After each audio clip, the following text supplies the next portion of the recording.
दावरावनो आरोना लोगोफोर मा जादों होनदोंथाय सोरखौबा बुदों दाबो थुनानै होखाङाखै दाबो नै जोंनि दैखरनि दैया बिदि गलांजोबो ओरैजाय माबा गारिया मालिकनिसो मैया आङो सालायबोदोंमोन मोनायाव बेखौ सान गुड मर्निं गासैखौबो आंनि गोसो गोरबोनिफ्राय खुलुमनायखौ जासिहरबाय लोगोफोर दायो मर्निं टाइम ओमफ्राय 10:30 बारबाय दै 10:30यानो जाबाय आंना टाइमा दायो ओमफ्राय आङो न'आव दंफैयो मर्निंआव दखान खुलिनानैहाय माइया दायो दखानाव दंहैयो आरोना जि सुनांगौ दङ माइ मिलाव हैनांगौ दं बिनि थाखायनो मिस्ट्रिफोरबो दङ न'आवहाय ओंखाम ओंख्रिबो मोनजोब्बाय फिनिश ओमफ्राय दायो खामानि मावनानै लायनानै गैयाब्रा लोगोफोर जि सुनो नागिरबाय एफा मोजांनो वाला बेसेबांखिनि होखांखो देखायनि आं लोगोफोरनो एकदम गाद्रा गुद्रासो जानानै दंजोबो नै बेसेखिनि दासो ससे होखांदों आरोना दंबावो दाबो थुनानै होखाङाखै दाबो नै जोंनि दैखरनि दैया बिदि गलांजोबो ओरैजाय दिनै नोगोद बार बारदों लोगोफोर नै फागुननि जावलिया बारा आंनि गोसोखौ बोलांलांबाय होननायसो जानोसै खामानि मावनानैसो लायनानै गैयाब्रा लोगोफोर मा होनबावनो बासो वाल होबासो मोजां जासिगोन आरो एक्सट्रा ओंखारनो हानाय नंला आरोना नङाबा ओंखारबाय थायो स' लोगोफोर दायो आङो खामानि दामानि मावस्रांजोबना लानोसै ओमफ्राय जोंना थालिर बिफाङा गैला दानफायजोब्बाय नै गाज्रि जानानैहाय फांसे फांनै गोरलै गोरलैल'सै आरोना बेयो देरबासो जा गोथाव जायोना जोंहानि थालिरा न'नि थालिरा नै थालिर बिफाङा नैबे फांसे ओमफ्राय इनि गाहायाव गोरलैल'सो दानफायजोब्बाय आरोना मुराल'सो देखायनि आङो मुराल'सो जेबो गैला दानफायजोब्बाय बन ओंखारबाय नै जानो आन्था बैनि गय बिफांखौ दानफायबाय आरोना बैयाव फांसे दंमोन बे खनायावहाय वाल खनायावहाय दानफायनानै होबाय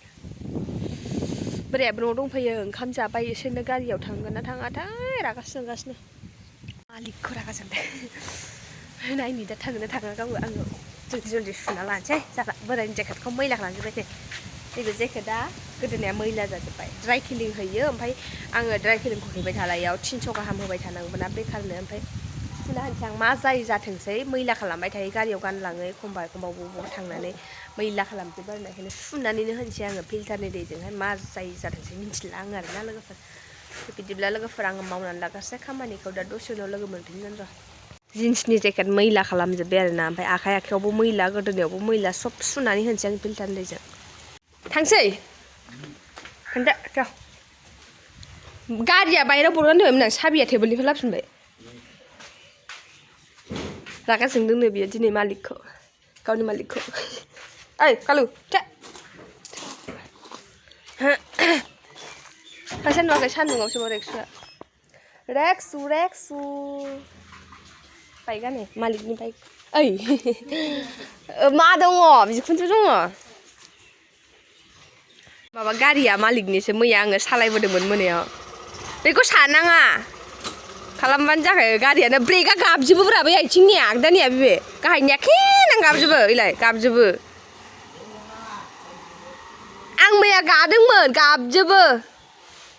जाय आं बे गारिखौ सालायबोदोंना गावहा इउटारखौ लाबोबाय ओमफ्राय आं मालिकनि बाइकखौ सालायबोदों आरोना ब्रेकआनो गाबजोब्रा क्रेक क्रेक होननानैहाय मोजां नङा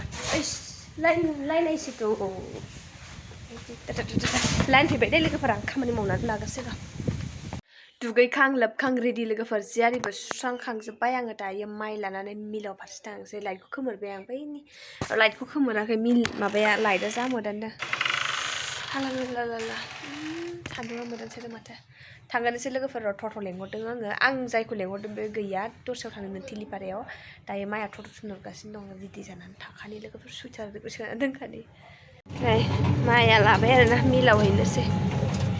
मोनसे थोनहरदोंमोन मोनसेया ओइथिं थांबायनो आन्दायनानै माइया नाहरदोंमोन ओमफ्राय बे मोनसेखौ थोनहरफिनबाय मोनसे सफैबाय आं गेटआवनो दंखायोमोन नेगासिनो दंमोन दायो आङो माइ मिलाव हैनो डाइरेक्ट लांग्रोनोसै बिनिफ्राय दा लाबोबा माइया लाबोफाथोंसै ओंखाम जाफैनोसै आरोना दानिया ओंखाम ओंख्रि बायनो बेसे गोबाव जायो गोबाव जाबा आं माइखौ गारबोगोनसै मिलाव होनानै दोनथों आरोना खाथियावनो दाहाय लायब्रबगोन दायो थांगोनसै लोगोफोर बिदिब्ला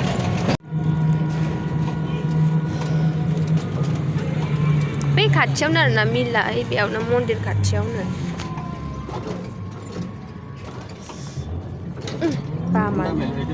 এই মিলে সামনে মিলে বন্ধ না খোলা বা খোলাই আছে খোলা থাকা লাগে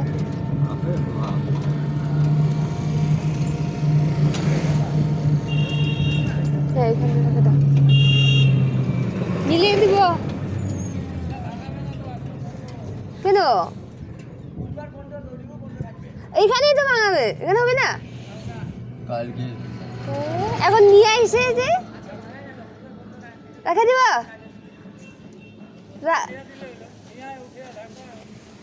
ধান হয় রে এটা না ধান হই माइ मिलाव हैनो लांनाया लोगोफोर गैया आरोना दिनै बुधबार ना मिला खुला हो ओमफ्राय दिनै मिलाव होआनो गाबोनसो होगोन बेखायनो गारबोबाय आं सिनायखायो नालाय गाबोन होनानै दोनदो नोंसोरो ओमफ्राय गावसोरना 10ता 11ताफ्रावसो जागोन होननानै बे जिखुनु टाइमाव होनानै दोनबानो जाबाय जाहाथे आं लायबानो मोनो आरोना बेबायदि गारबोबाय आं बे खाथियावनोखा बासनि खाथियावनो हनुमान मन्दिर खाथियाव आरोना ससे आगानथाम आगानब्रै थाबायलांबानो मोनो ओमफ्रायो बोराया गारि लानानै थांदों दायो आङो दखानाव थाबाय नानि ओंखाम गोदों होनबाय थादों थिनहरबाय आङो बे टट'जोंनो ओमफ्राय ससे लांबाबो फैसा हरबाय आरोना नों उफाय गैया हरखानांगोन ना जेरैबाबो हरबाय आङो ओमफ्राय गाबोन थांफाफिनदो होननानै बे टट'जों न'सिम दोननानै फैदो होननानै बुंदों ओमफ्राय आङो दखानाव बेसेबांबा गोबाव जाबाय दहायनो थांदों दादामोन फैदोंमोन दखानावनो रायलायनो गोबाव जाबाय आरोना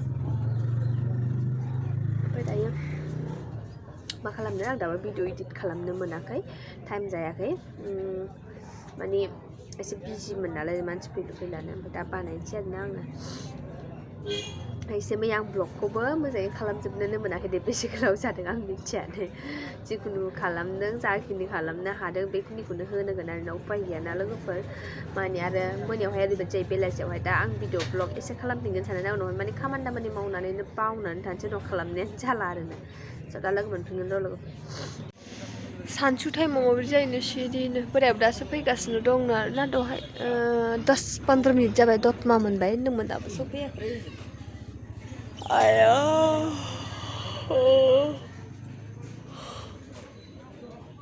गोजांनाया हाला आं बेखायनो सुइटार गानना होबाय आं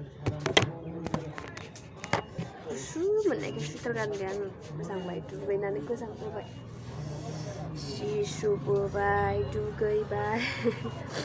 माइ मिलाबाथ' जायासै गाबोन नायनोसै